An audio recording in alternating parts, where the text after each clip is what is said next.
wherever or whenever. It's Big Victories. You could bet it all on me. Anything that I do it B-I-G. Shot callers, so they call on me. If my dogs don't eat, then they fall on me. It's the ice on the wrist for me. I'm living life like it's meant to be. Lived everyday shit, everything big. Big crib, big bands, nigga, it's a big victory. Welcome to episode 11 of the Big Victories podcast. Jeremy St. Louis alongside Big Vic. And happy to have you along as well. And Mav the Renegade back with us. Good to see you, Mav. How's everything? Everything is great. Live from Jacksonville, Florida. Okay. You know, not far from you guys, but I'm gradually making my way there. What I want to know, LaMonte Coleman is also joining us today. He is our guest today, and I'm very excited to talk to you, LaMonte, because reading your story and reading a bit about you, a lot of stuff really resonated. So I'm anxious to get into that conversation. But first off, I just want to mention that Vic brought in juice for us. Anybody who had no money growing up, you know what the hell this is. Yes, right. That's good stuff. That's good stuff. Yeah. Wow, there is a lot of sugar in here. There's a lot of sugar in here. That's why I don't smoke or drink. I get it from the juice. Holy smokes, that is that's good stuff. That is a very sugary juice. Thank you. Okay, so let's get into it. Start us off. Well, you know, today was the reason I wanted LaMonte. I call him LC. He's a close friend of mine. You know, somewhat a mentor, good guy. Had a previous experience playing NFL. Did a lot of work with NFLPA. Has worked with the front office, the Marlins, the Dolphins, and he was also owner of an arena league, which we're gonna get into. And this guy, I had about 50 jobs in my life. I think he had more than me. So, Mr. LC, go ahead and tell the people who you are, man. Let's get into it, LC. What's going on, brother?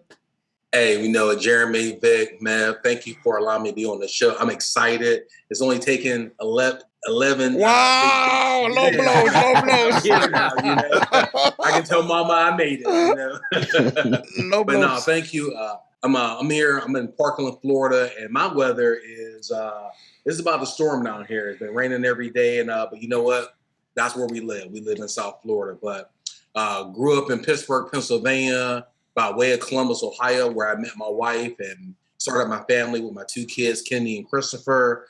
And quite honestly, I'm very excited to be in South Florida because of the diversity, the opportunity, and the weather, because I want my kids to be able to do what I want to do as far as playing sports and enjoying recreation 12 months a year. And our region gives us all that diversity, opportunity to be outdoors, and it's a change of lifestyle from the snow from back north. So I am honored to be in South Florida. LaMonte, one of the things that kind of struck me about your particular story is, and this is something that you know, having been in sports for a long time, when you follow the NFL, you follow the players, you know, you follow everything that goes on. And one of the things that kind of always, you know, unfortunately you come across is that an NFL career becomes the pinnacle of a lot of players' lives, that after the NFL, life is not near what it was when you were in the NFL. But with you, it seems like the NFL was just one single step on the journey to where you continue to evolve to. And I just want to hear from you that NFL experience, but what was it inside of you that you said to yourself, look, the NFL is not going to be the peak for me. The peak is still yet to come. That's a great commentary, because everyone thinks they're going to play 10 years, win a couple Super Bowls, batter mama house, and live happily ever after. And let me tell you now, I'm the example of that wasn't the case. I went to a small school, Slippery Rock University, which is Division II, because I was one of those kids that ended up under Proposition 48.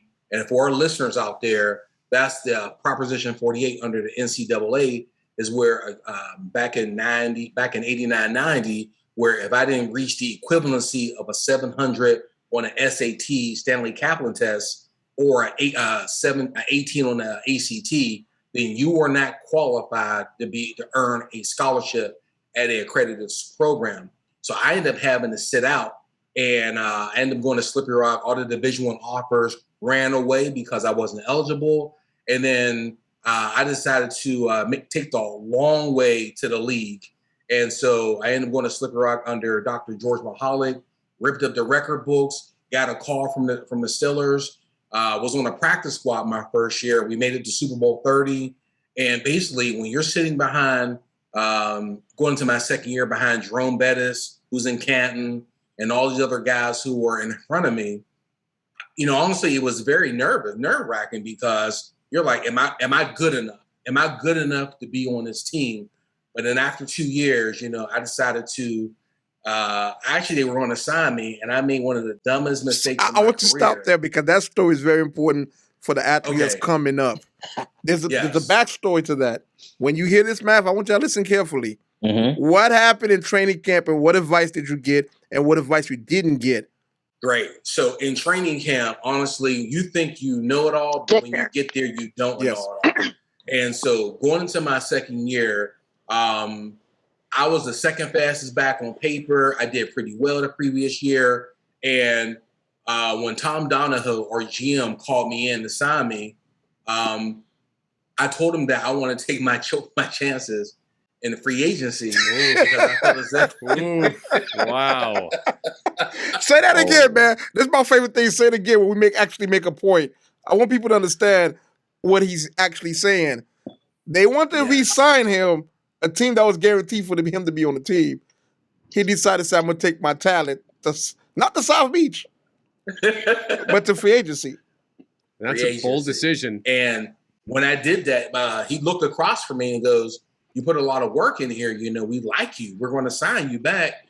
And I felt as if that when Bam Morris was kicked off the team after Super Bowl 30 for doing some other stuff, they signed Jerome Bettis from the Rams. Mm-hmm. And so I went lower on the depth chart.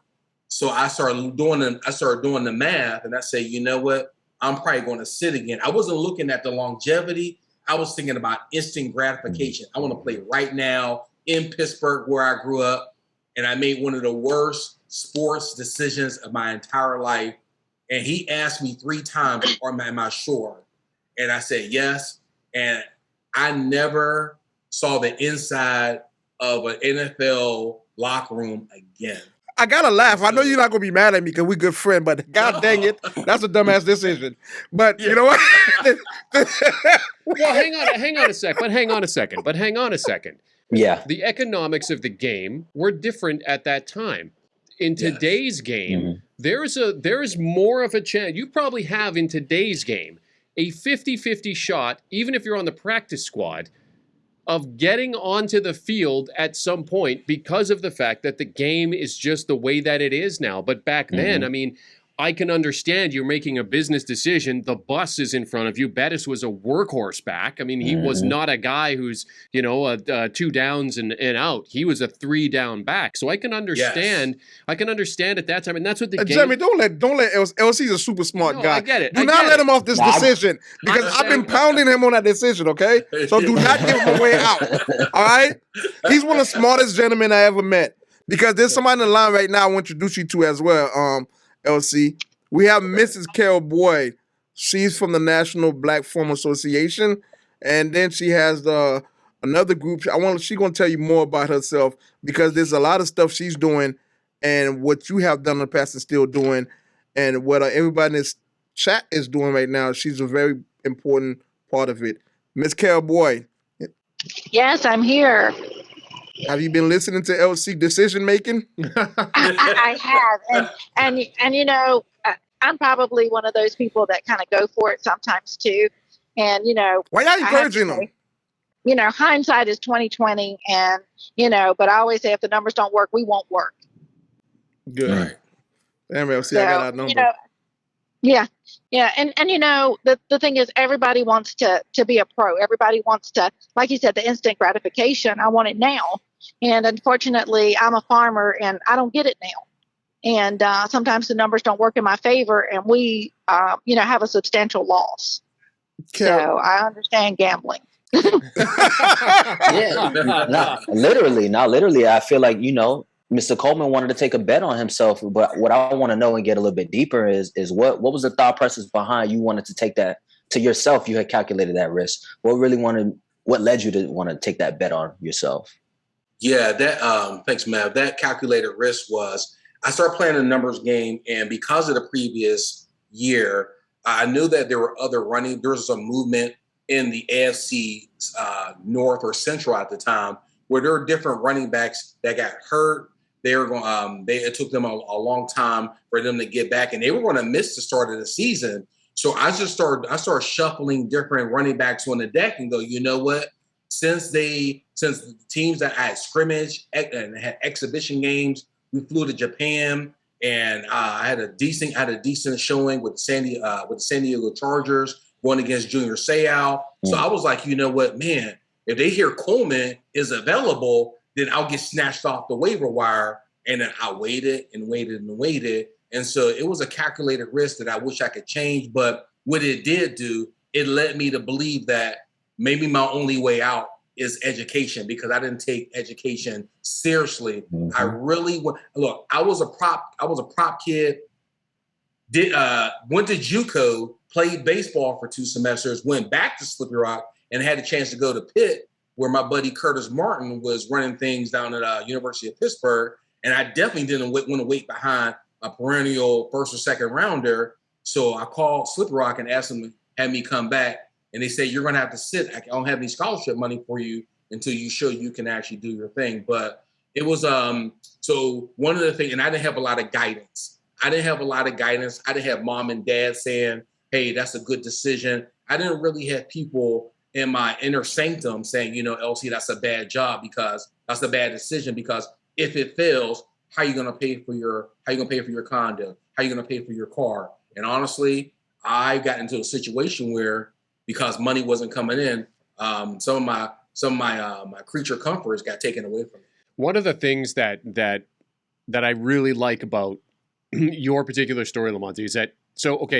you bet on yourself and it didn't pay off. And not every bet pays off. We know that. Right. We know that not every bet pays off. But as we have talked about on this podcast, life is a you win or you learn experience. If you don't learn, the lesson is going to keep coming to you until you do. One of the things that I love about your story is that you bet on yourself, it didn't pay off, but you learned from the experience, and you have grown into as we said, you've had more jobs than Vic. And I had a lot. That's a lot. But you have stayed in sports. Jeremy, you have to bring that back up. You've stayed in sports, you've stayed influential, and you found new ways to grow within something that you love, which I think is incredibly admirable. And I take my hat off and I applaud you for that, because that is a tremendous, tremendous thing. Thank you. But you know what? His story just began because he did so much after that, though. I nagged him because I just think he's such a smart person. And that decision make him, for me, he's human. Yeah, not every decision. I thought he was Superman, We've all made bad decisions. Now, I want to actually bring Kara into this conversation, because Kara actually she's doing some great thing with the University of Nebraska, LC. And I know you have some experiences that for us working with kids and everything. Everybody has some sister, neighbor. Kara, can you tell them more about the scholarship program that you guys got going on with Nebraska? Yes, it's 10 scholarships. Last year, we actually had 25. And the title of the scholarship is Next Generation of Black and Hispanic Farmers. And I think that number one barrier for students even considering the scholarship opportunity is the word farmer. And University of Nebraska, it's kind of remote, but this scholarship actually covers 6 degrees through the College of Agriculture and Natural Resources. So you only have to have a 3.0 GPA, and it's for graduating seniors. So only 2022 graduating seniors are eligible to apply. And unfortunately, with COVID and things of that nature, I think GPAs were somewhat affected by students with some of the remote learning. But a 3.0 and a commitment to return to the family farm after graduation are the requirements. Mm-hmm. And so the value of the scholarship is about $160,000. and you get a laptop. Wow. So, Carol, let me That's ask you this. impressive. Suppose you did not come back, you don't have a background farming, and you don't have a family member who's a farmer, and I still want to get into that scholarship program. Is there any chance of? You know what I would say? I'm the program director. I would say apply. The deadline was May 15th. We've extended it until June 15th. And we have a scholarship committee of 7 people. And I can honestly say at this point, I have 2 applicants for 10 scholarships. Make me the third one, because Right? Hey, I wish. You're not a current graduating senior. Hey, I need to go back to high school. 'Cause I graduated 1.4. So, you know what I mean? So I need to go back and get what you laughing for, Jeremy? I'm not laughing. What? I'm If not everybody laughing. smart like you, Hey, I think I had I think I maybe had close to a 3. I don't even know if I look could at have this guy. He qualified talking for math. Don't laugh. scholarship. You too smart. But I'm thinking, I mean, I'm kind of wishing that I was graduating, because obviously, there are so many scholarship programs that, especially now with COVID, that are struggling to find applicants because people either just don't know about them or they're just focused on something else.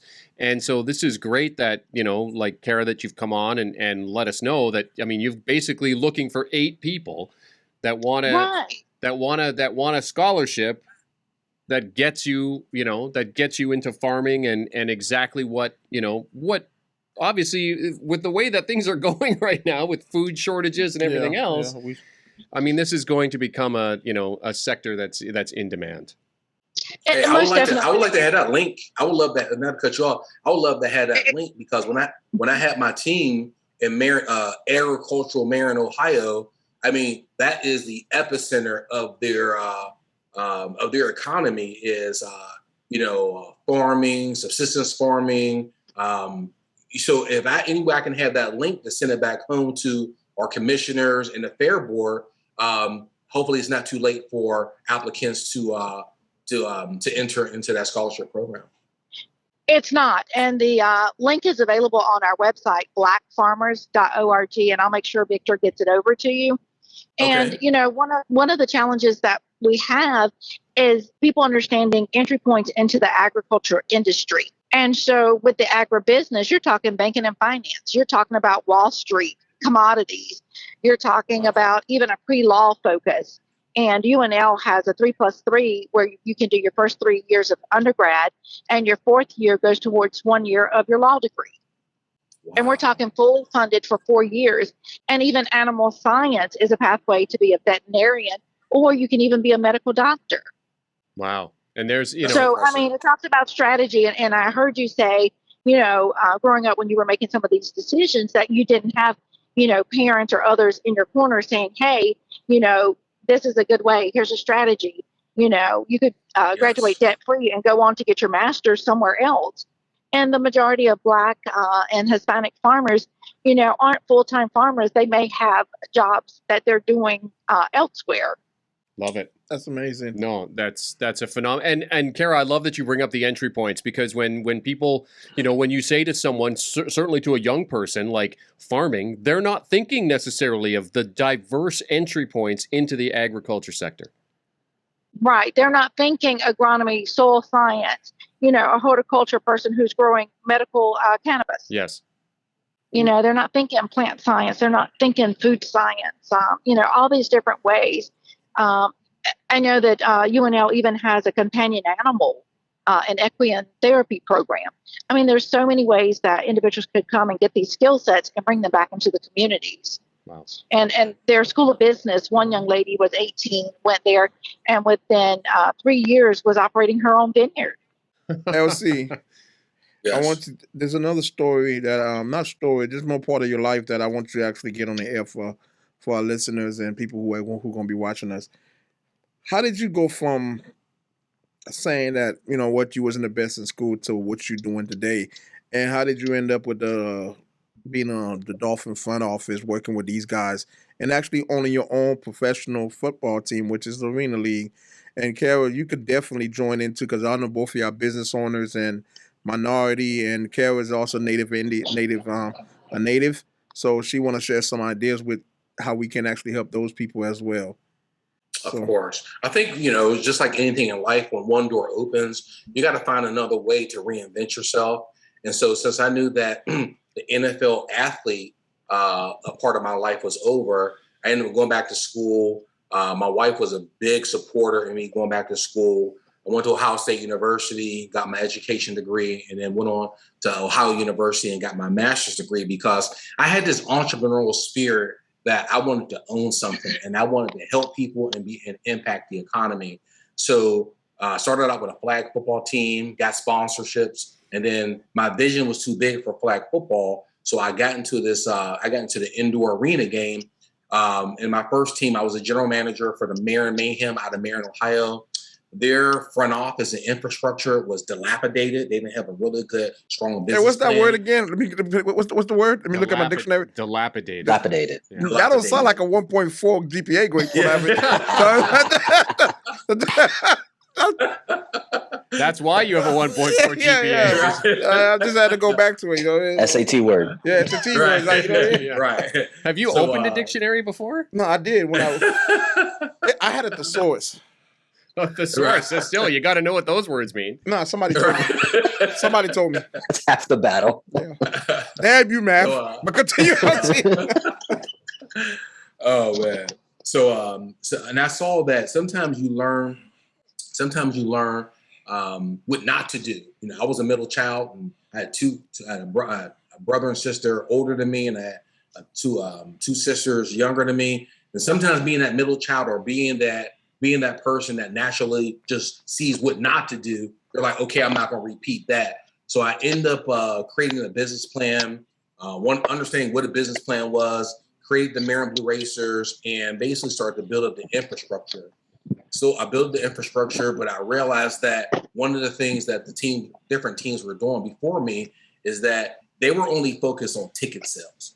The ignorant owner, he counts the seats and goes, if I fill these seats, then I can make payroll, versus looking at different line items or striations of the business of sponsorships and apparel and marketing and things like that. So once I showed that to the mayor and the city commissioners and the fair board, my wife and I handed them a check, paid for this season up front, and then 5 years later, we were in a couple championships, and money started coming in from Ohio Health and Nike and Pepsi and things like that. So it was after 5 years, we realized that we really couldn't grow the business anymore. We sold all of our items, our turf and equipment, and we made the trip down to South Florida. So that's kind of when I really focused for half a decade of creating jobs and opportunities and develop coaches and players so they can move up to different levels.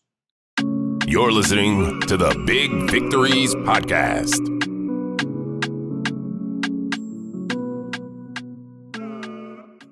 This podcast was recorded in Miami Podcast Studios. Call us now for booking 305-968-5366 for all of your video podcasting needs.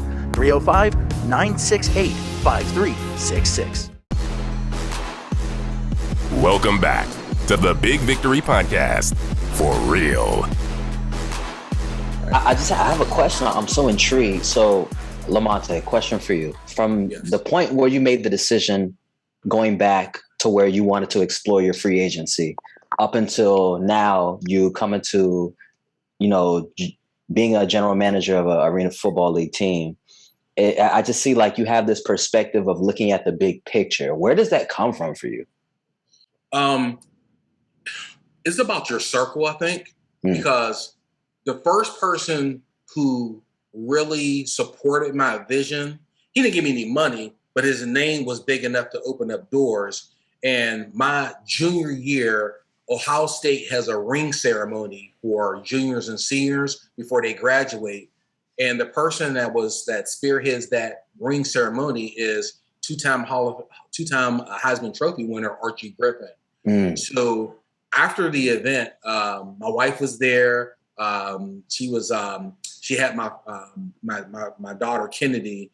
She was still brewing in my wife's belly. And I remember that day I wanted to get some advice from him about how could I get the support to bring arena football to Columbus or Central Ohio. And right then and there, he's a running back. I'm a running back. We're both Buckeyes. He offered me an opportunity to meet with him in his office to discuss the barriers to success. Because people want the money, but let me tell you, as a business owner and the president of the alumni, let me talk to you about the barriers of success so you don't trip and fall and lose money. And then let me tell you right now, it was the best two meetings I ever had in my life to get that type of grooming support for someone that bared the same school, and he shared in my vision. And so that was that really, when you get somebody to support you and support your vision, but also shave time of you making mistakes, you right then and there become a family friend, a mentor. And so that I've always wanted to be. I figured from that day, I'm either going to own something or I need to be in the executive level so I can make decisions for the rest of the company. Wow, man. You know what? You damn impressive. I guess I took you for granted. I love you, Vic. I love you, Vic. Here you could have been getting all this great advice. Great advice, you know what? Yeah. But LC, there's one more thing I need you to do for me, though. That, I'm always giving your service out for free. But, you might end up making money out of this, though. Kara, are you still on? Yes, I'm still here. Okay, Kara. Remember the program we talked about 2 years ago? This is a serious moment now. Remember the program we talked about 2 years ago by getting the athletes involved with farming after their career or during their career? Yes, definitely. Because even as an athlete, I know they understand the significance of, food security, what they're eating healthy. And, a lot of food today, it's depleted, and we definitely, have a great pool of athletes who are educated and who are health conscious. And they want to see that next generation, and they want to pour into them and give them that advice. And I tell you, I have a motto that there's 3 types of people in the world. There are smart people who learn from other people's mistakes. There are geniuses. There are smart people who learn from their own mistakes, geniuses that learn from other people's mistakes. And then there's those people who just never learn. And I'm glad that Elsie and myself are some of those people who have learned from our own mistakes, but also have learned from other people's mistakes, and we didn't have to repeat those. Definitely. I was going somewhere with that too. LC actually sit on a board of the NFLPA. I think LC's Florida chapter. Something. That's correct. Okay. South Florida chapter. And I know a lot of these guys ain't got nothing to do during the day and the afternoon or whatever, even the summer, because I deal with a lot of them. I don't mean mind telling their business, but forget them. Anyway, the bottom line is that Kara has a program. She has by the way, Kara has maybe close to 2,000 acre farmyard farming in Virginia. So she has a program. She has the space sheet, and they have the funding to actually get some of these athletes to come in to learn about farming in Virginia. I'm talking about taking a week off. Some people take a week off, fly to Virginia. She showed them the intricate part of food, how to grow food, and a lot of people gain interest from it. They can take it back and actually teach them the rest of the country or whatever part of the world they're from about food safety, and supply. And Jeremy, be honest, I joke a lot with Jeremy, but one of the things I learned about Jeremy I did not know. He grew up on a farm, or he knew something about farm. I was surprised. And he's also a scientist. I know Jeremy's a scientist. He's just not a journalist. He's also a scientist. Yes. I've learned from my mistakes too. Yes. He learned from his mistake. I guess I didn't learn shit, but anyway. I want to get y'all 2 guys together to actually see how we can move that program ahead. Mav, don't think I'm leaving you behind, shaking your head back there. You are part of that program as well. Most definitely, because the thing is, there are young people who need that guidance. They're not strategizing. They're not looking at their GPA. We have St. Augustine's University, which is where I am today in Raleigh, North Carolina. They're one of the oldest HBCUs. And, we can get these kids accepted. We can help them with their FAFSA. And we can help them to get to that next level. St. Augustine has sports. And so depending on what the student's interested in, we need to look at that and make sure that we're dealing with students in a real-time reality. Because sometimes, they're making decisions, and they're not a calculated risk. It's more of a fantasy. And, I'm not saying that dreams don't come true, but I think that, a lot of our children or students, young people, need a plan B. And I can say, Victor worked with us on the song The Land by KJ Marley. And land ownership is very important, especially for people of color. And my husband says you're going to do one of two things. You're going to either way stand on your own or you're going to trespass on someone else's. We got to give somebody credit. That's actually one thing. Actually, I worked on the song. The person who created the song is actually part of the podcast. Mav, you got to take credit for that. He came up with the beat. Mav's got that beat, that mad beat there. Yeah. He also produced it. He produced it, and that's one of the best, cultured, to me, music where it tell you about your past, and it's not for just black, white, it's just for the human being. It tells a story, you know what I mean? Mm-hmm. A lot of us don't read like me, but I listen to music. I do read. Let me stop lying, so I don't think these kids follow me. You do have to read. You know what I mean? You do have to read. You do have to listen to music because there's a lot of story hard behind those lyrics. And Matt, you told me something one day, and I still remember because I'm going to pass this thing to Jeremy so he can make sense out of it. Mm-hmm. You told me social media is the only place that people can go and be Michael Jordan or be True. DJ Khaled. And True. Nobody can tell you not. It's true. It's true. That's very true. What did you mean by that, Matt? Why don't you explain that? I mean, listen, I can wake up. I think social media is the only place that we have in our current society to where I can wake up, pick up my phone, get on a camera, and be somebody totally different from who I woke up in my bed as. It's the only place we have that in our society, and it's the only way and pathway we have to do that. And I think that, even with that pathway, that allows us to be somebody who we're not, we also have a responsibility. We have that tool, we have that responsibility. And I love what Kara's doing with the scholarship, because I'm thinking now, I'm actually, I pulled up the website on my phone and I'm like, okay, how can I on my social media, how can I promote this to the people who follow me? There's a lot of kids who follow me who want to, that are about to graduate high school, that are in school right now, and they're in that transitionary portion of their life. And, how can I use that social media tool to help guide these kids and be like, you know what? Hey, there's a scholarship. I didn't know about the scholarship before this podcast. Now let me share it with you. But something that I said too, that I actually wanted to ask LC about as well, when it comes to talking about making transitions, I'm just reading your story and seeing that you've made so many different transitions. I'm just trying to get to behind the mindset of that. And I know Kara can speak on that as well. But just making transitions and, how easy was it for you? How hard was it for you? How important was it to make those transitions, and what helped you through making those transitions? Well, the one thing that stands out in my mind, I had a goal. I grew up in the projects of Pittsburgh, Garfield Heights, row housing. Hold on. You grew up in a project? Yes, I did. With that damn voice? Yes, I did. Yes, I tell you, it was so if my neighbor had roaches, then guess what? I had roaches. And so I'm telling you, man, but here's the deal. I think that my life has started I had to reinvent myself, because every time I hit a brick wall, I told myself, I don't want to do that anymore, or I don't want to live this way. So I got fed up. I never absorbed being just good enough. I never settled for that there's no other way.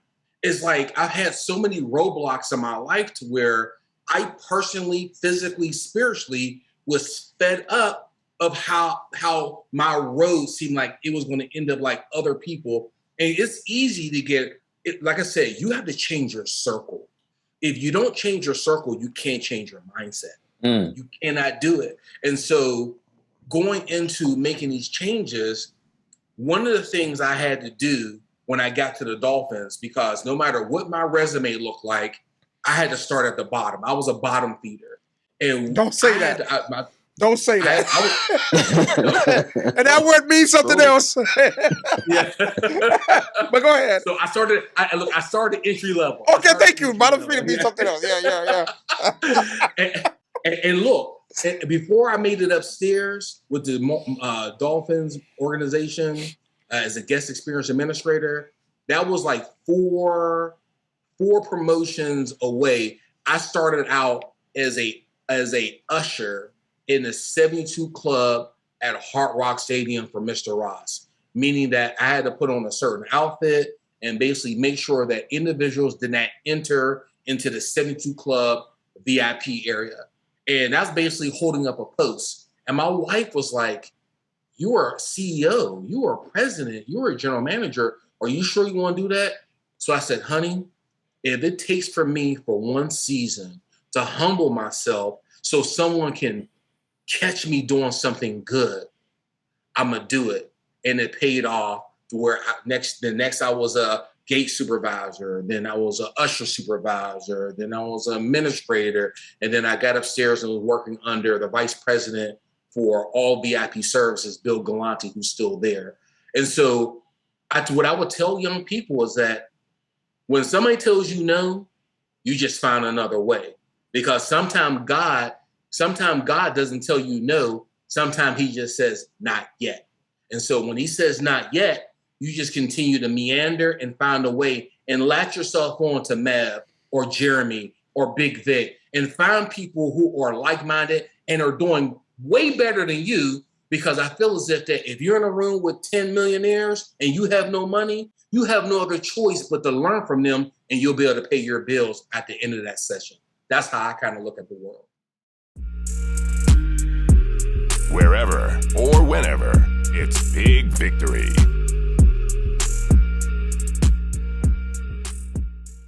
This podcast was recorded in Miami Podcast Studios. Call us now for booking 305-968-5366 for all of your video podcasting needs. 305-968-5366. We're back with the Big Victories podcast. Here's your host, Big Vic, for real, with co-hosts Mev the Renegade and Jeremy St. Louis.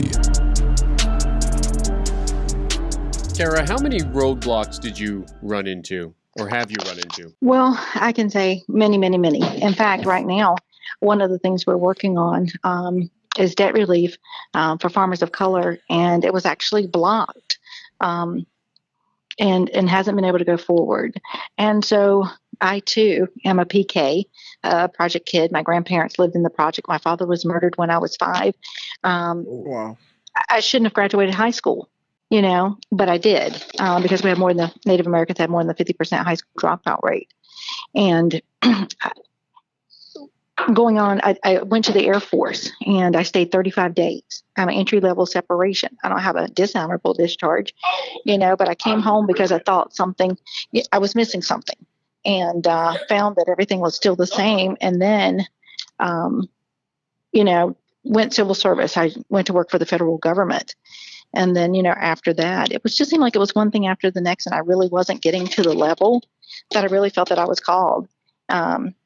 2 failed marriages. I'm on my 3rd. So, but now, I have this great organization that I work for. We farm 1,500 acres and just doing some great work. And I would have to say that all of those things made me stronger. And I have gleaned from all of those experiences to be the better decision maker that I am today. And I can say, had I not had no's and rejections in my life, I probably wouldn't be reaching back today trying to help some of those very people that are walking in the same shoes that I once walked in. Wow. Amen to that. Yeah. That is impressive. So I'm very sorry for your loss for your father. That's a very impactful story. And the more you talk, with me sitting on the board, I know that Nolan Richardson, former Pittsburgh Steeler, or Nolan Harrison, I'm sorry, former Pittsburgh Steeler and Oakland Raider, he is in charge of the NFLPA. And under the NFLPA is what's called the PAF, the Professional Athletes Foundation. And they're the ones that basically spearhead this scholarship foundation, where there's 32 or 34 chapters around the country. So each chapter selects a young high school senior, male and female, with a $2,500 scholarship, and there's different metrics involved. And so if you have that type of scholarship, I would love to get you connected. I would love to connect you to the PAF, the NFLPA, and another division called the Trust. And Victor probably knows Dwayne Stark, Super Bowl champion from the Baltimore Ravens. You know, they will go bananas about you having scholarship opportunities for our alumni. So thank you so much. Yes, most definitely. You know, and I think that's what it's about. It's about connecting the dots. It's about everybody trying to help and make the world a better place. And I think when we, come from that place, then, we begin to see things happen in an accelerated type fashion that most of us couldn't even have done individually in 20 or 30 years. But collectively, when we're doing things and they're just happening. Yes, ma'am. And Kara's story, I mean, we've had Kara on the podcast before, and she's told us her story, and we had a great conversation with her. And it's one of the podcasts that, has continued to resonate with me, that conversation that we had with Kara and her story, and just, how she's kind of built what she's built and how she continues to build, and one of the things that I want to ask you, Kara, is just where you're at now. I mean, in terms of where you're at, in terms of your journey now, how do you feel about the place that you're at and what could come next? Well, I feel good about where I am now. We just secured a location on St. Augustine University's campus in Raleigh, North Carolina. And what that says to me, because they have a radio station and a TV station and the capacity to give the organization, the academia and research for what it is we need to do to help young people, even with solar and renewable energy. All of these things are in the process of putting in a community kitchen. We're going to do some culinary art classes, some summer camps. And I'm just excited about this next generation and future generations laying this path and having more people come along and even do greater things than I've been able to do. You know something, man? When I was thinking about putting this podcast together and I contact Mav and Jeremy, for me, I am so happy. I never stayed this quiet before. You notice I'm quiet on something. Yes. Yeah, yes. So I'm soaking this in, man, because this is what I saw in my vision. I saw as a team, we were able to bring people in together. LC, what you just did a couple of minutes ago was so beautifully done.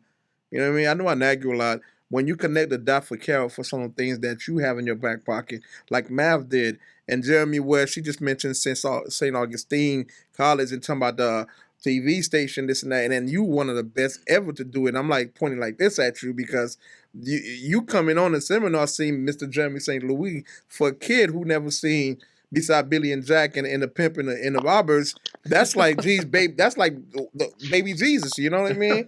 Right. So the vision of the Big Victory vision is actually, this is what it is for me. It was never about me, Jeremy, or Mav. It was about bringing people together and being able to exercise our power. Because believe it, our power is our networking power. To me, that's what power is. Being able to pick up the phone and call Carol to do this for somebody else. So, Jeremy, I thank you guys for having taken the challenge with me and trying to, help the world a little bit. Because I want to get into now for society, what's happened in the last couple of weeks in society. I know everybody ain't have, majority of people ain't have, I got to say this. How come all y'all got glasses on? I look stupid. All y'all got freaking glasses on and I look professional. And Kara's probably got glasses on. We just can't see it. Yeah, man. You know what, Vic? If you let me into the Zoom room, I can join the video. I wish I knew how to do that, but the best I can do for you, I'm gonna put a picture up there. Yeah, because I'm just waiting to be let in the room. Oh, wait to be let in the room. Let me see how to do that. Hold on. All right, see if you can do that. Yeah, I can keep talking about where I figured this thing out here because Yeah, see, that's all about the networking, the advanced technology. And I tell you, I've seen the design and plans here at St. Augustine's. I'm here with DeMarcus Williams, who's over that program. And I tell you, it's going to be state of the art. And to have some of these students to come, and I'm sure I can find some scholarship money to help them. Okay, definitely. LC. Yes, sir. I want you to get into the experience you have with you. Well, how do you feel about what's happened in the last couple of weeks with the school shooting, mass shooting all around the countries? And how do you feel about sending your kids to school in the morning, man? You about to unpack this thing. So it all started with me moving down here. I was at Coral Springs. I was a director of advancement for Coral Springs Christian Academy. I will never, ever forget the helicopters, and the chaos that was going on that day on Valentine's Day, I think 4 years ago, when the shootings at Stoneman Douglas rocked the community, the state, and the country. My kids were so scared. I remember leaving school, hugging my kids, and letting them know I love them. My wife left work, and we were just basically like, let's just hold on to our kids and let them know that they're okay. Now, they're not even part of the school, but you know that there's protocols in place that when you're proximal to a school shooting or theft or something crazy going on, all the schools in close proximity go into a code red, and it goes into lockdown, no movement in or out. Somebody that is in security, somebody that actually has worked different details, my heart went out because I said, how could this happen when our best and finest Broward Sheriff Office resource officers are there every single day? And obviously, the stories. This is not me picking a side. It's just that here several years later, my daughter now, who just finished 9th grade, her freshman year at Stoneman Douglas, the very first thing I did, everyone, is that Broward Sheriff Office, they go to up in Parkland and Pine Trails Park. They basically have a display of force with their watercraft, their bomb testing techniques, where they would show the robotics where it goes in and manipulates the article. The commissioner, the mayor's there, and they're all they're all there to ask questions, because a parent like me who's about to put my child in that same school, I walked her up there and I had her ask every officer, every station, the SWAT team, the police officers, tell my daughter why it's safe. Tell me tell me as a taxpayer why I should put my child in here. And I put everybody on the spot. And let me tell you right now, no one stuttered, no one stammered, and they showed exactly in their specific departments under policy and protocols what we're supposed to do if this happens. And I asked my daughter started to get engaged. So when I see the lack of entering the school because they're trying to figure out, is it a hostage situation? Is it a first active shooter?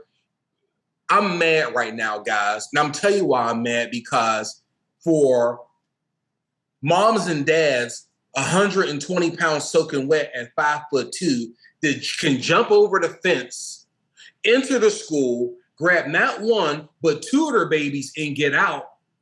But our officers who are trained to blow down doors and have all types of technology and weaponry wouldn't go in. I can tell you right now, as a dad and someone in the security field, I'm mad today because so many lives are lost because somebody didn't act. And that's why we pay our taxes, to put people in charge so they can act, because one more life could have got saved. Two more lives. If that mom didn't go in, it could have been her son and daughter. So I'm sorry, let me calm down, but I'm mad today about what's going on in the world. Mav, I know you have nieces, nephews. I want your opinion about that, man. What do you think, or what can be done or need to be done? It's interesting. I was this morning. I took my nephew. He's here with us this weekend, celebrating my brother's birthday, and we were riding past my old elementary school here in Jacksonville. And he asked me, he said, "Uncle, that's your old elementary school, right?" I said, "Yeah." He's like, "Are they having school today?" I said, "Yeah, they are. Don't you see all the gates around the whole school? It's locked. Can't get in." He was like, "Oh, so they're locked in?" I said, "Yeah."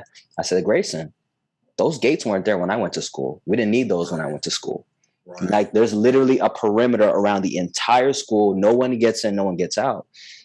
And, it bears to think. It's like, are we, unfortunately, I don't want us to become a victim of, the circumstances of the nation, but it just seems like, my elementary school now looks like an institution. It looks like a prison now.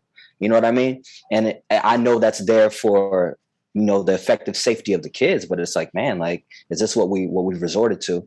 But, just going back to what LC said, myself also being somebody who served in the military, I've been in an active shooter situation before. Mm-hmm. And I've been one of those people who, because of my training, I'm one of the first responders. I have to suit up and we got to go.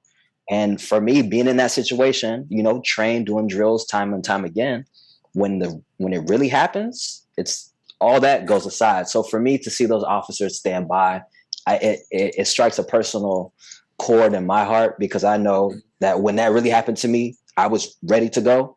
But at the same time too, like, you know, I just feel we got to figure something out. And I don't know if it's more security, but you know, also too, it raised the question for me. It's, you know, police haven't been the most celebrated of people in our nation over the past 5 years. That's so true. Now in my mind, I'm thinking, okay, because we haven't celebrated the police, are they going to throw their hands up when they're faced with adversity? Are they not going to want to stand in the line of fire like they've sworn to do? So it's, you know, it's a lot. It's a lot for us. It's a lot for us as a nation, as a country, as a people. And we really have to come together and figure this thing out. And, you know, it's just so many conversations of security, you know, the education, it comes down to mental health. Like there's just the gun laws, there's so many some facets of it. You know, you know, the killer for me though, is that I heard that some of those officers, it's a small town. I heard some of those officers went in and got their babies and got them out of there. Yes. And then got the order from the captain, whoever, to get the border patrol in there, because I heard that the hero that actually neutralized the target, that gentleman was already in San Antonio, just got home, grabbed his keys, drove 90 miles or drive 90 minutes to get to the point where the school was being where the shooting was at. And he's the one that basically almost got shot and neutralized the threat. So everybody that was there was told to stand down. This guy was in another city and went back to go neutralize the threat so everybody can go home. That's why I'm mad today, because of the inaction to save those babies and those teachers. I think another thing too, not to you know, beat a dead horse or anything, but I think the other thing that was kind of alarming was the sequence of shootings that happened after that. And I'm like, okay, because of the police inaction, are us as a public, you know, are individuals thinking that, hey, I can just go shoot up anything and police won't get in my way. You know what I mean? So it's scary. It's a scary one, man. I'm gonna ask Jeremy last, because I want Kara to get in, because she's the only female on the trap right now. Because I know Jeremy, I've been reading his tweets, and it's gonna really be. He has a lot to say about it. So, but Kara, I'm gonna ask you first, Kara. Yes, you know, as a mother, as a grandmother, and as a previous school administrator, you know, it's very disheartening. And to know, you know, that there were officers in the proximity and nothing was done. And I think it's time for America to look at gun laws, and especially being a survivor of gun violence. My father was murdered when I was 5, and I went to school, kindergarten, with the children of the gentleman who murdered my father. And through time, we ended up becoming friends. And I think that responsible gun laws, you know, are needed, these mental health, these background checks, and even security measures, because everyone wants to feel safe, whether they're in their homes or they're in a school or any other a mall or public place. And so, you know, I believe that, you know, people say we have guns and that guns don't kill, people do. And so I think it's a combination, and I think we have to have a combination approach. Jeremy. No, that's 100% right. I mean, I just, for me, just the whole concept, what I've witnessed in the, you know, I mean, I've been in the U.S. for, you know, going on a decade now, and what I've kind of been subjected to, and certainly witnessed in the last decade, is something it's so foreign to me, because I'm from Canada. We have common sense gun laws. If you want to get a gun in Canada, you have to go through background checks. You have to go through a psychological evaluation. You have to have a waiting period. Like, it just, and after what happened in Uvalde, like, the following Monday, the Prime Minister of Canada comes out and says, hey, guess what? No more handguns in this country. Can't be bought, can't be sold, can't be imported. That's it. No more handguns. Wow. And that was it. He just, you know, he got up there and he said, we're not going to be part of this. This is not going to be something that we want. So this is how it's going to go. Our prime minister has the ability to do that. President Biden doesn't necessarily have the ability to do that, because he has, you know, he's basically a figurehead at this point, because we have common sense gun laws that were proposed in the House, that went through the House, that passed significantly in the House, but there's no way they're going to make it through the Senate. Like, it's basically just, okay, we did this. To me, it kind of just sings of like, man. Okay, we did our thing, but the Senate, we can't do anything about the Senate, guys. So we tried, we tried. But I just, I think that I'm not someone who thinks that guns are something you should have. Like, when the Second Amendment was written, muskets were the weapon of choice. They don't remember that part. Were the weapon of choice. Okay? The fathers, when they made the Second Amendment, were not thinking that an AR-15, which can shoot up, a common street sign. I'll be able to sit next to you when that damn thing was written. No, and so I kind of gristle when I hear Second Amendment chatter about that, because that's not what the fathers were looking at when they made the amendment. And so, I think that all the points are valid. I think that there needs to be a more serious conversation about who we allow to have guns, how guns are kind of distributed, what role they play in our society. But I honestly believe that, it's the NRA, it's the lobbies, it's the politicians in back pockets of people. The Republicans, they sent out a memo saying, don't vote for these common sense gun things because the NRA doesn't agree with it. And so they're not voting their conscience, they're voting their pocketbook. And that for me is the biggest issue and it's not just guns. It's not just guns. It's with a lot of things in American politics. You're not voting with your constituents, you're voting for your pocketbook. Who's going to supply you, and how can you keep power for as long as possible? We'll be right back with the Big Victories podcast.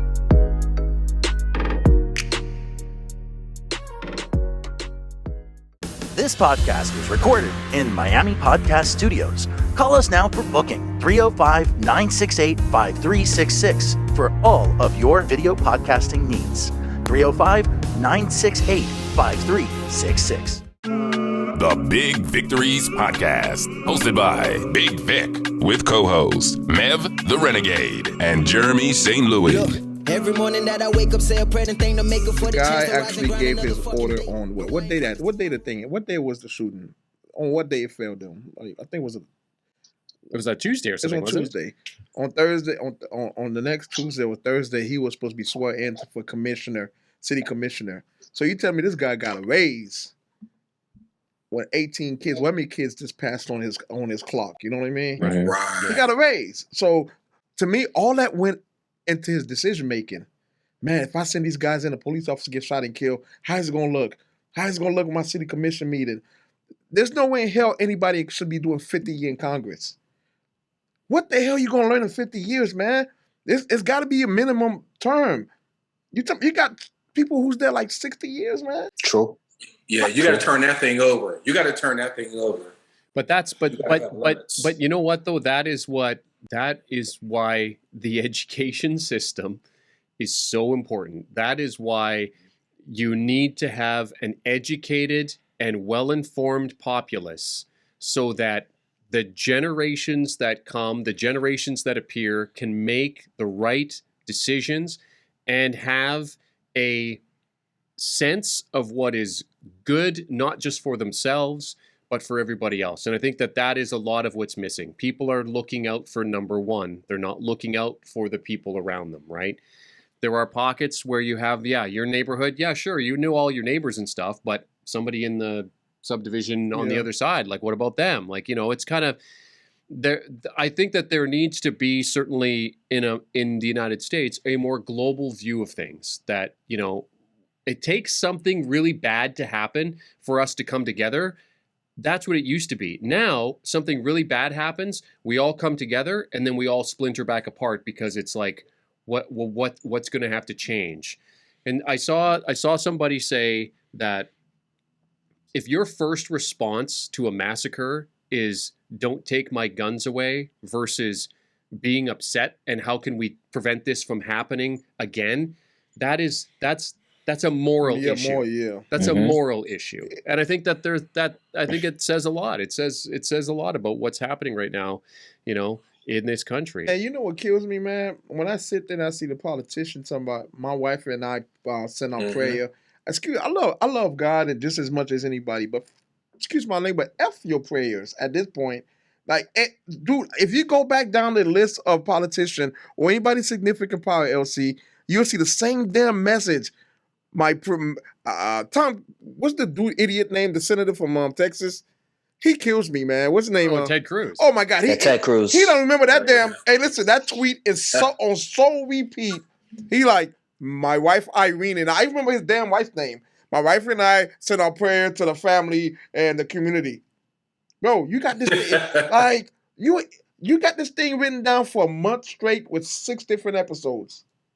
At what point, as a human being, you're going like, damn, man, I'm wondering sometimes, are they really praying? Right. Yeah, he was praying at that NRA dinner. Yeah. Wow, right. He prayed over the food at the NRA dinner. What do you mean? Right. And I'm sorry to take you guys into something that was so serious, but I just want, because me having a kid and, Jeremy having nephews and you having kids, I don't want to act like society does not exist in our world. So I like to touch up on it sometime, but we're going to go back to LC being the smartest, dumbest guy in the room. The smartest guy. No, but I think it's a perfect segue because even reading LC's story, when it comes to security, I definitely want you to speak on that. And, you have a deeper knowledge and understanding than most do when it comes to that. So you come from a whole different perspective when it comes to things like that. Yeah, I don't have a military or police background, but I got into security. My team back in the Marion Blue Racers from 2011 to 2015, where I had to have security for our team as we traveled around the country playing different games. And obviously, every contract, everyone who has a venue, you must support the contract with a level of security, armed and unarmed. So working with undercover detectives, having our own stadium security, that's when I really got involved outside of being a player. And then when I started really reading the rules and what it would take to actually, fortify a stadium and what are some of the policies by the county that was deemed necessary to keep people safe. Because guess what? As the owner, what you don't want is a lawsuit. And one of the questions they're going to ask is the points of entry. How many security did you have for your population, for your capacity? And that's when you really start playing the numbers game. And then when I got to Florida, I had a couple buddies down here that was doing security and realized I started getting manager licenses and different details, and even got into executive protection. I won't discuss for who, but it was to the point where I had to protect a politician, and one of the questions they asked was, what are your views on this politician? And I'm like, the only views I care about is keeping the person safe and their family, understanding that the principle is very important. I'm not going to talk to the family unless they need something. And I'm going to stay on my post from 7 to 7 and I'm going to go home. And that got me the job. So I feel as if that to relate the security background to what we need in our schools, our churches, and our synagogues is that I really do feel as if that undercover security, because what you don't want the bad guy sometimes to always know that you exist. That's the reason why you have character. So you want to go back to 21 Jump Street? 21 Jump Street, yes. Hey, Johnny Depp, right? Johnny Depp. That was one of his roles. But I just feel as if that we have, as the politicians need to come together to figure out, outside of them getting greased by the NRA, what if it's your child? Because guess what? Nothing's going to be pushed until, the insurrection was bad enough, but you'll see some change, and I hope it doesn't happen. If one of our senators or congressmen, if they're caught up in one of these mass shootings, which I pray to God we're done with those, that's when people start to get involved when they're personally hurt. And they haven't been personally hurt yet for them to want to sign off on legislation. Do you honestly think that that's going to do it? Because I don't necessarily. I don't think it's going to do it either because Donald Trump talked about Ted Cruz's wife like she was a dog and his father, and they best friends. So you know what I mean. So I don't know how much. No, but to be fair, politics is theater. Yeah, politics is theater. Oh. So Right. So this is like real life stuff. But I honestly, I mean, LaMonte, I love what you're saying, and I would love to be able to agree with you. But I honestly think that we're past that point. I think we're past that point that even if it does affect someone who is pro-gun, that they are still going to say, well, there should have been more guns around. Yeah. There should have been more armed guards in the school. There should have been less doors. Like I like the way that gun supporters are talking themselves into trying to rationalize this, that okay, this is really bad, but we still need Jeremy, all of this stuff. To support what you're saying, you know what nobody's talking about? I just had a conversation. One of my buddies flew in town. He was my vice president for the Blue Racers. And he and his family were down there standing on the South Beach. They were up here watching the game last night and having dinner. And I said, you know what no one's talking about with the shooting down in Texas? No one wants to talk about the teacher that left the door open. No one wants to talk about that because because you got to look at causation. Had the door not been open for this shooter to walk in and hurt our babies and our teachers, let's talk about how did he get in? We only want to talk about the guns. We only want to talk about why the cops didn't go in, but everybody forgets about somebody forgot to lock the door so the bad person doesn't walk in. I want to go, LC, I would disagree with both of y'all on that one. Let me tell you why I disagree with y'all. There's no way you can turn 18 years old and go buy a gun the next day or the same day. That's true. So it started there. You know what I mean? Forget the door. Because sometimes I walk out, leave my damn key in the damn. Lucky they got keyless cars now. You know what I mean? Your car won't lock without that. Yeah. But also part of that to what LC is saying is that it's that mentality that it doesn't happen here. Yeah. There you go. But I go against that too. Let me tell you why. I'm so used to seeing, sorry to say, I grew up in a rough neighborhood. I used to wake up in the morning, walk to school. I had to walk around the dead body to get to school. So when I heard somebody got shot, it was just like, oh shit, this nigga dead. Excuse my language, but he's dead. Like, you know what I mean? So you become immune. I think that's what happened to America. We're immune to mass shooting now. Well, and it's been said dozens of times. Yeah. The day that Sandy Hook happened and America moved on and did not make any changes, the day that America accepted that children can get murdered by random gun violence is the day that's it. It doesn't matter. If you're not going to change the laws after that, then you're never going to change the laws. You're never going to change the laws. So, and I said this when Uvalde happened. It's terrible. It's terrible. But guess what? We've been through this before. I can tell you as a person in the media exactly how this is going to go. Everybody's going to come out. Everybody's going to be sad. Then they're going to get mad. Then they're going to talk about changes. Then changes are going to be resisted. And then it's just going to go away because there's going to be a new shiny toy that shows up for everybody to think. But the shiny toy in this case is over a dozen other shootings. So Hey, Victor. Yes. I hate to jump in, but I'm here with President McFall at St. Augustine's University, and she wants to give a personal invitation to their students and to you guys to work with St. Augustine. 1 second.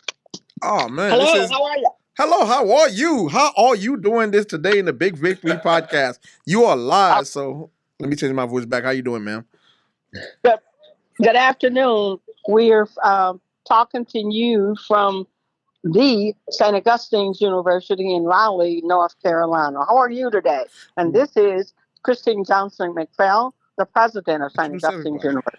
Hi, welcome to the podcast. I'm Jeremy, and my co-host is Vic. LaMonte Coleman is on the line with us, as well as Mev the Renegade. Thank you for joining us. What can we do for you?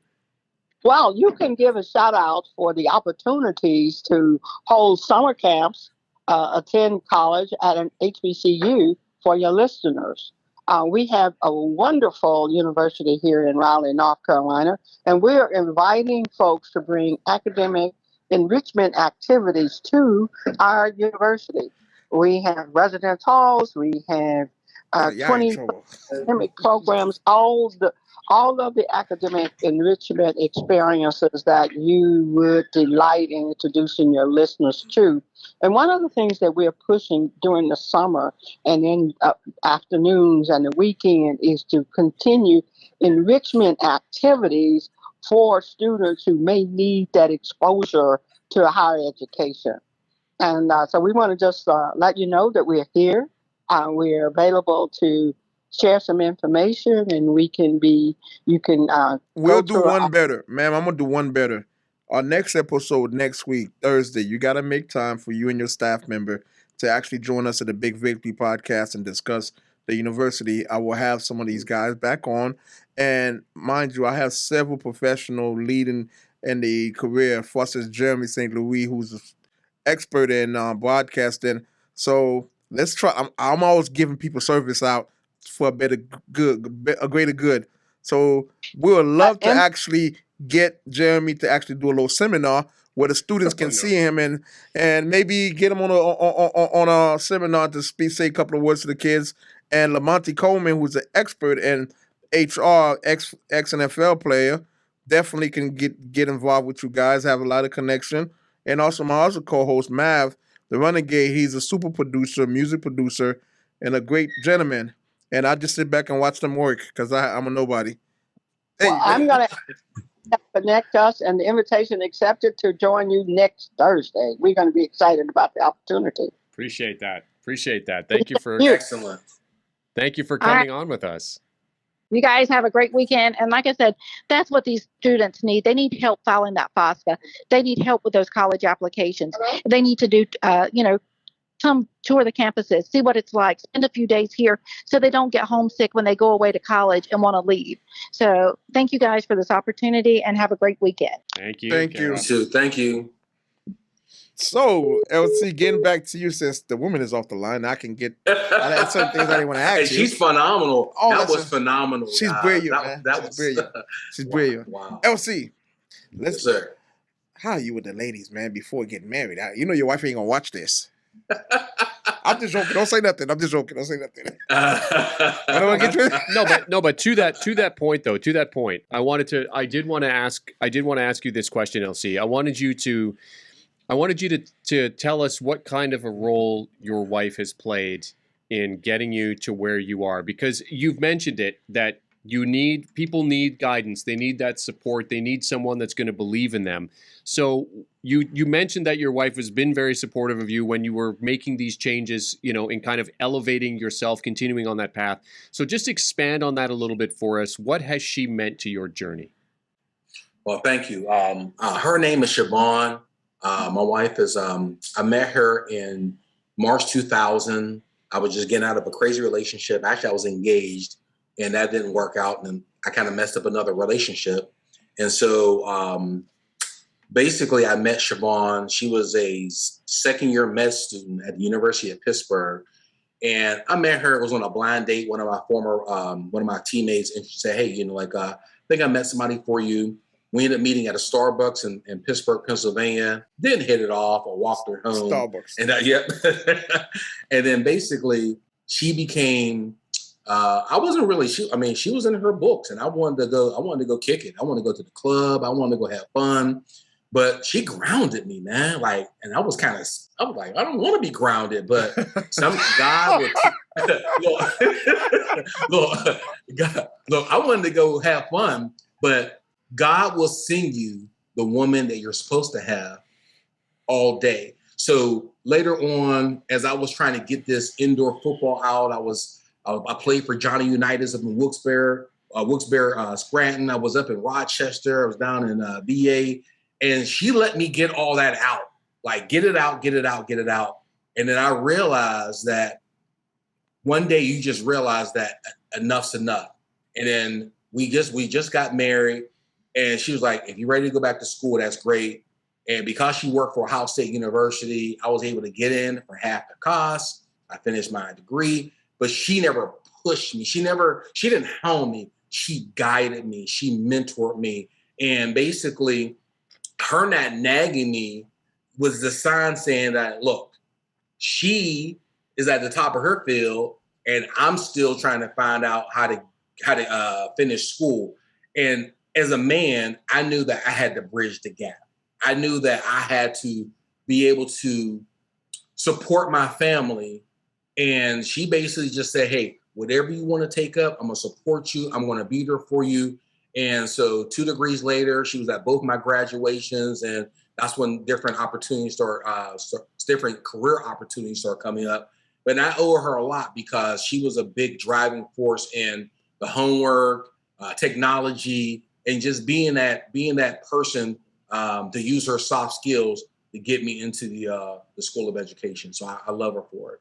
Absolutely love that. Yeah, love man. that. You know, love that. You need to have someone. You need to have someone in your corner. You need to have someone in your corner. You absolutely do. Whether it's a wife, girlfriend, boyfriend, good friend, you know, like teacher, coach, whatever. You need somebody that's going to be in your corner. And I think that, you know, that's great that you that you have her, and that she's obviously been someone that's been very influential. And I was married. My ex-wife was very influential in kind of what happened with me in my life. And I'm a better person for having that experience. I always approach it getting back to, you know, you win or you learn. You know, you kind of have to take the lessons as they come and kind of figure out, okay, how can this make me better?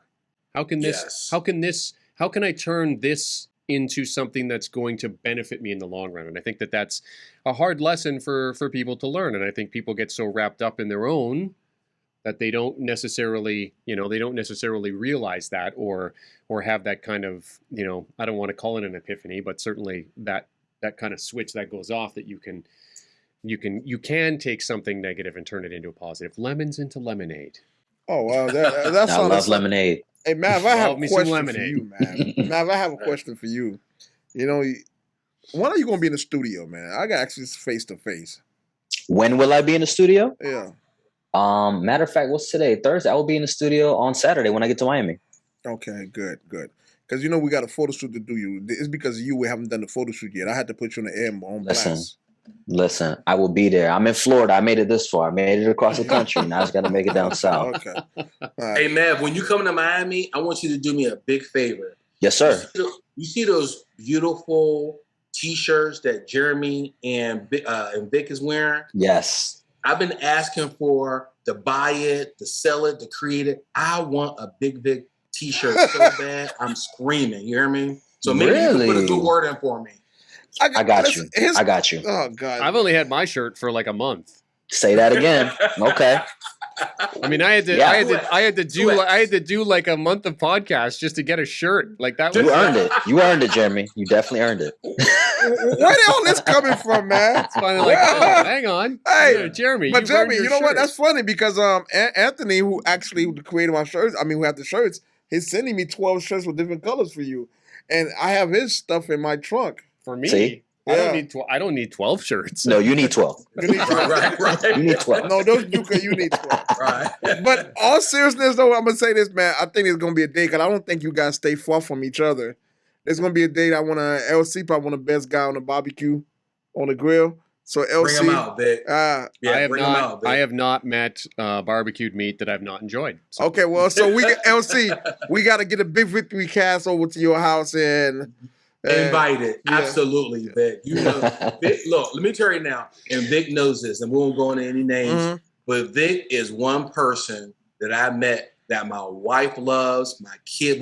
We talk about Vic all day. He has and Regine. He has a 24/7 access to my house. We love Vic, and your Big Vic podcast is invited to Parkland out of my house anytime. And he got a big house too. And you know what? I mean, I give Vic a lot of shtick, but he's one of the best people I've known. And to invite me to come and help out with the podcast has been a great experience. You for me. on the I've loved podcast? it. What are you talking about? I've enjoyed it. What the hell is food talking about, man? You can't make Oreo without a black guy and a white in the middle and another black guy. What are you talking about? All right. LaMonte, before we let you go, we've only got a couple minutes, but I wanted to get a football thing from you. Okay. Looking at the Steelers this coming season, change at the quarterback position. Ben is gone. You're looking at Mitchell Trubisky or Kenny Pickett. being under center. I don't know which one it's going to be. Najee Harris, they're talking about maybe his role might be reduced a little bit. How do you see this Pittsburgh team kind of as they enter 2022 in that division, which is probably one of the most competitive divisions in the league right now? I think the Pittsburgh Steelers, I think they're pretty much wide open with their draft picks. I know Kevin Colbert, thank God for his 2 Super Bowls and playoff appearances. He did a really good job as the GM there. And now they're moving forward with a new general manager, I think Omar Khan, and the assistant general manager they just got from the Philadelphia Eagles. And now for the first time, we have an assistant general manager that kind of help with the day-to-day. I think one of the things that the Steelers have done, they're always going to be under their salary cap because that's how the Rooneys are. I'm proud to be a former Rooney kid. But I think that now that Big Ben is retired, yeah, it's hard to bench a Roethlisberger. It's hard to bench a Manning up in New York when he gets older and his skill development is eroding. I think that because, what you don't want to do, I think Tomlin was under the gun because how do you really bench a guy that's helped you win Super Bowls, And now that they got, the Bettis is gone, Roethlisberger's gone, they have to reinvent the O-line.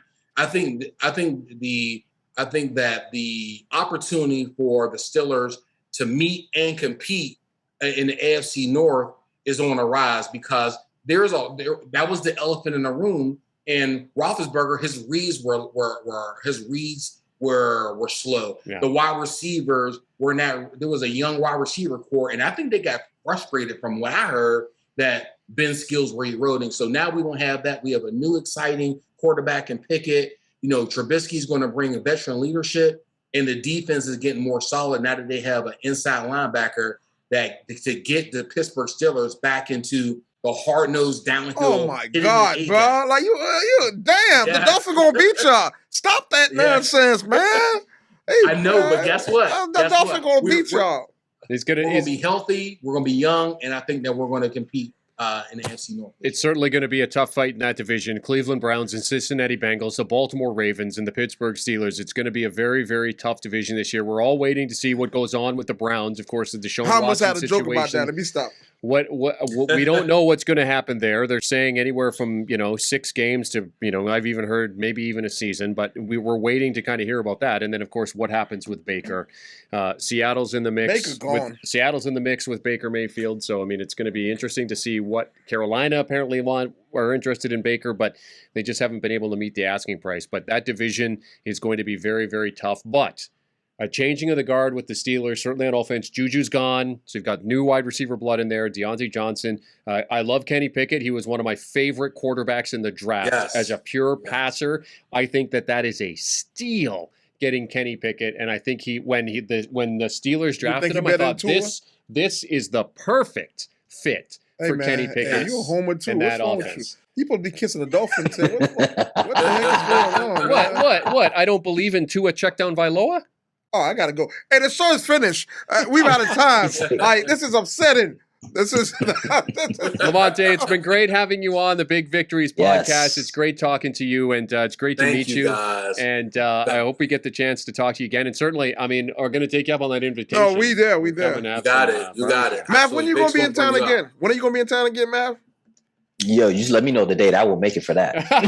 I'll see. Let us know when you're ready. So all right. Absolutely, man. It's my pleasure, guys. Thanks for having me on the show. I really appreciate it. All right. Thank you. That does it. Episode 11 is a wrap on the Big Victories podcast. Thanks for joining us. And I'm learning karate.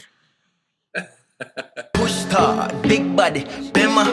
Y'all them love me one fin me like then a big bulldog. 4-4, air trigger. Any boy this will get him head top. Lift up in the push hard, big body, bimmer. Y'all them love me one fin me like then a big bulldog. 4-4, air trigger. Any boy this will get him head top. Lift up in